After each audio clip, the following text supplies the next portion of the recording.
View point. తిన్నామంటే తిన్నామని కాదు, ఏం తింటున్నామనేది కాస్త అప్పుడప్పుడైనా గమనించుకోవాలి. లేదంటే అనారోగ్యాలు తప్పవు. ఇలా ఏదో రకంగా సమస్యలు వస్తే అప్పుడు అన్ని లెక్కలు వేసుకుంటూ మరీ తినాల్సి వస్తుంది. అందుకే ముందుగానే జాగ్రత్త పడాలి. సరైన విధంగా శరీరానికి కావలసిన పోషకాలను అందించాలి. అయితే చాలా మంది బలం రావాలంటే నాన్ వెజ్ తినాల్సిందే అంటూ ఉంటారు. కానీ శాకాహారంలోనూ బలాన్నిచ్చే పదార్థాలుంటాయి. అందులో ముఖ్యంగా పప్పుల్లో ఎన్నో న్యూట్రియంట్స్ ఉంటాయి. అంతేకాదు ఎన్నో రకాల అనారోగ్యాలకు అవి చెక్ పెడతాయి. బీపీ, షుగర్, కొలెస్ట్రాల్ ఇలా అన్నిటినీ తగ్గించే ఔషధ గుణాలు వాటిలో ఉంటాయి. అయితే ఈ పప్పు ధాన్యాల్లో ఒక్కో సమస్యకు ఒక్కో రకం ఉపయోగపడతాయి. వీటిలో ఏ పప్పు ఏ సమస్యకు మంచిది, ఏ పప్పులో ఎలాంటి అనారోగ్యాలను తగ్గించే గుణాలుంటాయి, ఈ వివరాలు ఇప్పుడు తెలుసుకుందాం.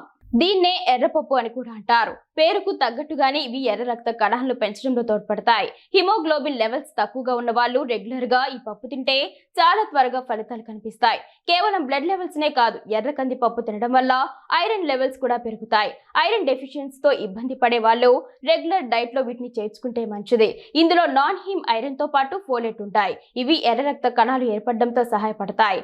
రక్తహీనతతో ఇబ్బంది పడుతున్న మహిళలకు ఈ ఎర్ర కందిపప్పు మంచి ఔషధంగా పనిచేస్తోంది. బ్లడ్ షుగర్ లెవెల్స్ కంట్రోల్లోకి రావాలంటే గ్లైసెమిక్ ఇండెక్స్ తక్కువగా ఉంటే ఆహార పదార్థాలు తీసుకోవాలి. దీన్నే జిఐ ఇండెక్స్ అని కూడా అంటారు. ఇది ఎక్కువగా ఉండే ఫుడ్ తీసుకుంటే ఇన్ఫ్లమేషన్ పెరుగుతుంది. అంతేకాదు షుగర్ లెవెల్స్ కూడా అమాంతం పెరిగిపోతాయి. గ్లూకోజ్ ఒకేసారి విడుదల అవ్వడం వల్ల ఇలా జరుగుతోంది. ఈ ఇండెక్స్ తక్కువగా ఉండే ఆహార పదార్థాల్లో శనగపప్పు ఒకటి.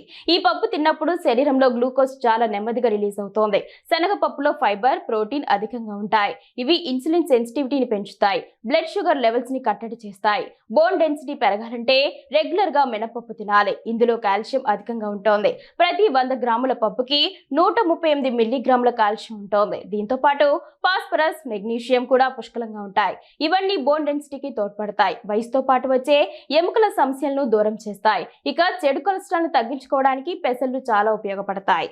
ఇందులో ఫైబర్ అధికంగా ఉంటుంది. ఇది చాలా సులభంగా జీర్ణమైపోతోంది. దీంతో పాటు పాలిఫెనాల్స్ ఉంటాయి. ఇవి చెడు కొలెస్ట్రాల్ ని చాలా త్వరగా కరిగిస్తాయి. కిడ్నీ సమస్యల్ని పోగొడతాయి. లివర్ పనితీరుని మెరుగుపరచడంలోనూ పెసలు ఎంతో తోడ్పడతాయి.